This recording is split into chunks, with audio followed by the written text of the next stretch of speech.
But just 10 months later, that ghost returns. Not with an army, but with a promise whispered across French towns and echoed in the hearts of veterans. The emperor has returned. It takes just 20 days for him to reclaim the throne, not through force, but adoration. France, it seems, still remembers. But so do his enemies. What drove Napoleon to risk everything for one last bid for glory? How did he nearly succeed? And why, in the end, did it all come down to a single muddy ridge in Belgium, beneath a summer rain? This is the story of the 100 Days, the last chapter in the rise and fall of Napoleon Bonaparte, and the brutal, thunderous finale known simply as Waterloo. April 1814. The world had changed. After more than a decade of conquest and chaos, Napoleon Bonaparte had been defeated. Paris had fallen. His marshals, one by one, had turned away. With no cards left to play, the emperor abdicated not once, but twice, and departed for exile on the tiny Mediterranean island of Elba. In his place, the victorious allies restored the Bourbon monarchy. Louis XVIII, an aging symbol of the Ancien Regime, returned to France, escorted by foreign bayonets and surrounded by the ghosts of a revolution he had never lived through. But France was no longer the kingdom Louis remembered. The people were weary, yes, bled by war and starved by blockade, but they had not forgotten the ideals of liberty and glory, and many had not forgotten the man who had once delivered both. In exile, Napoleon watched. News trickled in. The Bourbons, it seemed, were squandering their second chance. The court was bloated with nobles who had fled to England during the Revolution, their arrogance rekindling the public's resentment. Worse still, Louis began dismissing the very officers and veterans who had served Napoleon loyally, cutting pensions, closing doors. Napoleon knew the army's loyalty had always run deeper than politics. It had been forged in the smoke of Austerlitz and baptized in the snows of Russia. And across the continent, the so-called Congress of Vienna was in full swing, a gathering of Europe's monarchs and ministers meant to draw the new map of Europe and keep Napoleon forever in the past. But they bickered and backstabbed, each angling for power and territory, their alliance held together only by mutual hatred of one man. That hatred would soon bring them back together. On the 26th of February, 1815, Napoleon escaped Elba aboard a small brig called the Inconstant, accompanied by around 1,000 men. As the ship approached the French coast, he reportedly told his guard, "We shall either sleep in Paris or perish under its walls." He landed at Golfe on the 1st of March. There was no fanfare, no guns, no resistance, just a man in a gray coat and cocked hat walking ashore. From there, he began his march north, not toward revolution, but redemption. As he advanced, the soldiers sent to arrest him paused. They had fought with him, bled with him. One regiment confronted him near Grenoble. He stepped forward alone, opened his coat, and declared, "If there is one among you who wants to kill his emperor, here I am." No one fired. Instead, they cried, "Vive l'Empereur," and joined him, so it went city by city, division by division. By the time he reached Paris on the 20th of March, Louis XVIII had already fled. Napoleon reclaimed the throne without a shot fired. But there was no time for celebration. Napoleon understood the game he was playing. His return had shocked Europe, but he knew the reaction would be swift. The Allies, Britain, Prussia, Austria, and Russia, set aside their quarrels and declared him an outlaw. Within weeks, they began mobilizing hundreds of thousands of troops to crush him again. Napoleon's plan was simple, bold, and born of necessity. France could not survive a long war. He had neither the manpower nor the resources. His only hope was to strike first to defeat the Allied forces nearest to him before they could unite, then sue for peace from a position of strength. Two major armies lay closest: the Anglo-Allied army under the Duke of Wellington, stationed in Belgium, and the Prussian army under Marshal Blücher nearby. If Napoleon could drive a wedge between them and destroy each in turn, he might just force the coalition back to the negotiating table. On the 15th of June, 1815, his Army of the North crossed into Belgium, nearly 125,000 men, hardened veterans and raw recruits alike, marching for war once again. By the 16th of June, Napoleon had already struck at Ligny, defeating Blücher's Prussians in a bruising, bloody clash. The Prussians were forced to retreat, but crucially not destroyed. Napoleon believed Marshal Grouchy, commanding a detached force, would finish the job. He turned his attention to the British. Wellington had taken a defensive position south of Brussels near the village of Waterloo. He placed his men behind a low ridge, anchoring his flanks at 3 fortified farms, Hougoumont to the west, La Haye-Sainte in the center, and Papelotte to the east. The Allied force was a patchwork: British regulars, Dutch conscripts, German veterans untested, but well positioned. Napoleon arrived late on the 17th of June. He waited for the ground to dry from the night's rain, and in doing so, ceded precious hours. Hours that would allow the Prussians to regroup. The next day, the 18th of June, 1815, would decide the fate of Europe. Dawn broke bright on the 18th of June, 1815. Napoleon, standing beside his field telescope, surveyed Wellington's defenses from the heights of La Belle Alliance. The ground was still sodden from the rain, a muddy field of death waiting to be written. He delayed his attack until almost 11 a.m., allowing the fields to dry and his artillery to maneuver. It was a decision born from experience, but one that history would render fatal. The battle began with a feint. Napoleon ordered a diversionary assault on the chateau of Hougoumont, hoping to draw Wellington's reserves westward. Hougoumont, garrisoned by elite British and German troops, became a furnace of close-quarter combat, doors splintering, walls blackened by cannon fire. At one point, French troops breached the gate, only to be sealed inside and slaughtered. Wellington would later say, "The success of the battle turned upon closing the gates at Hougoumont." By midday, the main assault began. 80 French cannon roared to life. The thunderous barrage struck the Allied center, but many of Wellington's men remained hidden on the reverse slope of the ridge, shielded from direct fire, a tactical foresight he had perfected in Spain. Still, the cannonballs struck flesh, tore limbs, and shook nerves.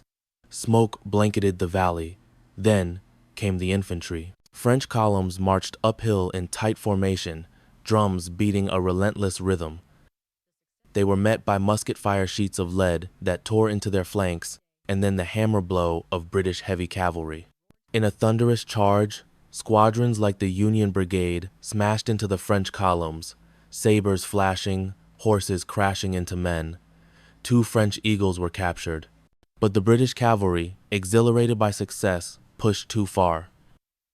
They pursued fleeing Frenchmen beyond their lines, where they were countercharged and decimated by French lancers. Among the dead was Major General Sir William Ponsonby. The battle seesawed.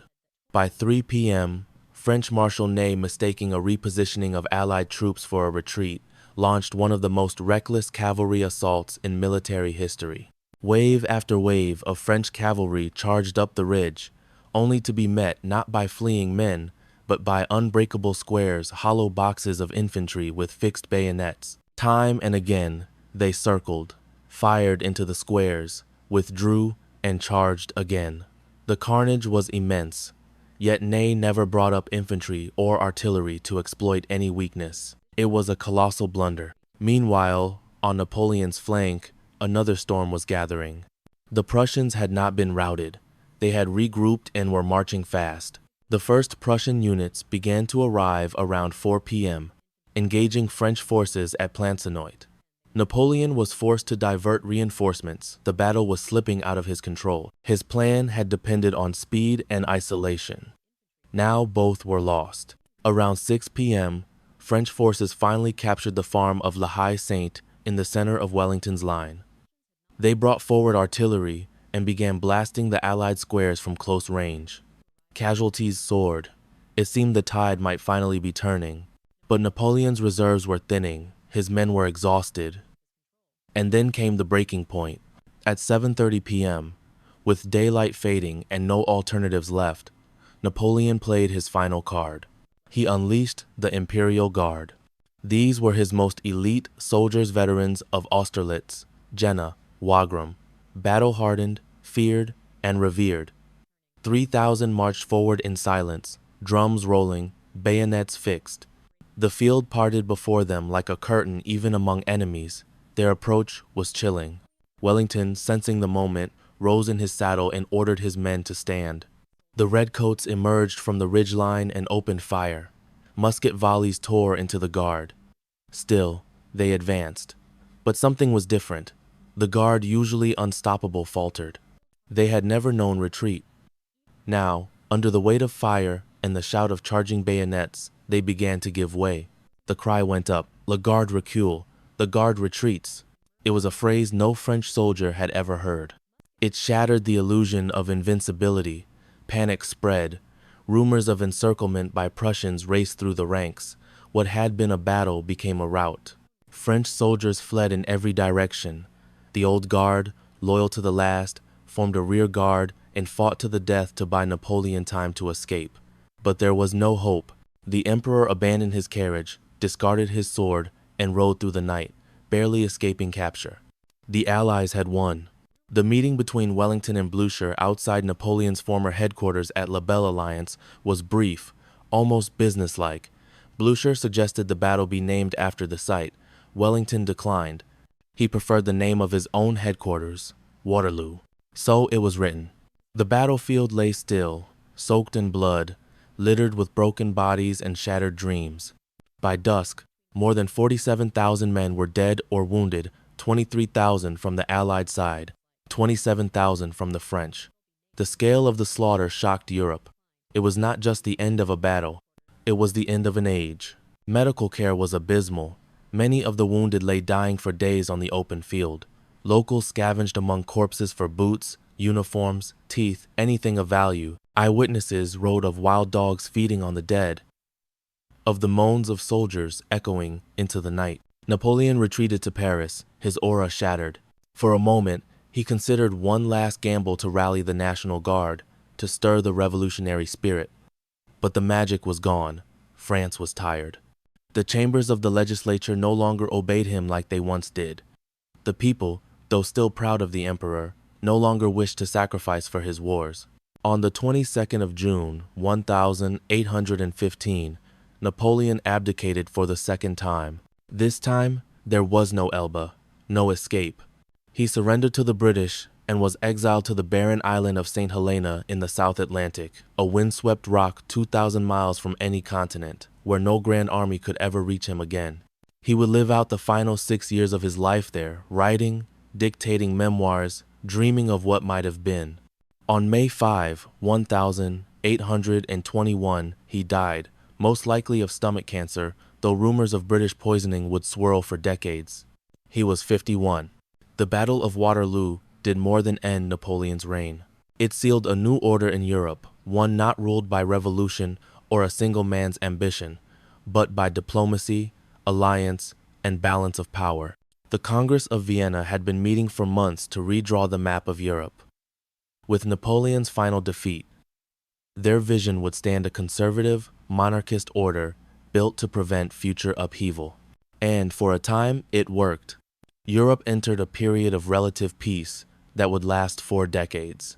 No wars between great powers would erupt until the Crimean War in 1853, and Britain would not fight on the European continent again until the summer of 1914, years after Waterloo. The battlefield became a symbol of heroism, folly, sacrifice, and the limits of ambition. For Britain, it elevated the Duke of Wellington to near-mythic status, the Iron Duke, a soldier-statesman whose calm in crisis and stoic resolve reflected the empire's own self-image. For Prussia, Waterloo was the first step toward German unification. And for France, it was a tragedy not just of defeat, but of what could have been. Napoleon had restored order, law, and meritocracy. His civil code still forms the basis of many European legal systems.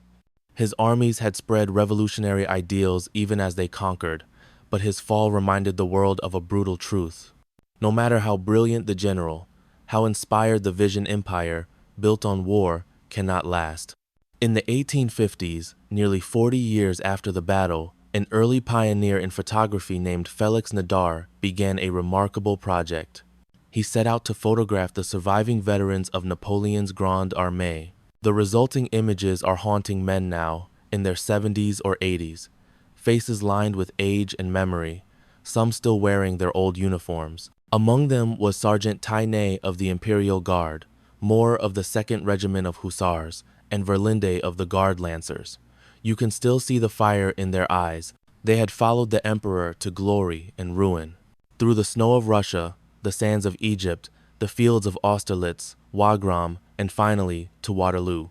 The photos are more than portraits. They are echoes, ghosts reaching out across the centuries to remind us. History is not dates and battles. It is people, faces, decisions, regret. Napoleon once said, "A soldier will fight long and hard for a bit of colored ribbon." Was it all just glory? Was it ego? Was it idealism corrupted by ambition? He left behind an empire in ruins, but a legacy that endured.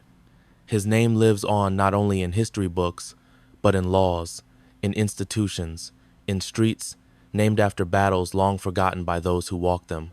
And in the end, what broke him was not a greater general, nor superior strategy, but time. Europe had moved on. The people and even the soldiers no longer believed in the dream. That may be the greatest defeat of all. So we ask, is greatness measured in conquest, or in what survives after the flags have fallen? Perhaps that is a question only time can answer. And time, as always, marches on. If this journey through history moved you, subscribe to Legacy Files, where the past is never past, and the echoes of empire still speak.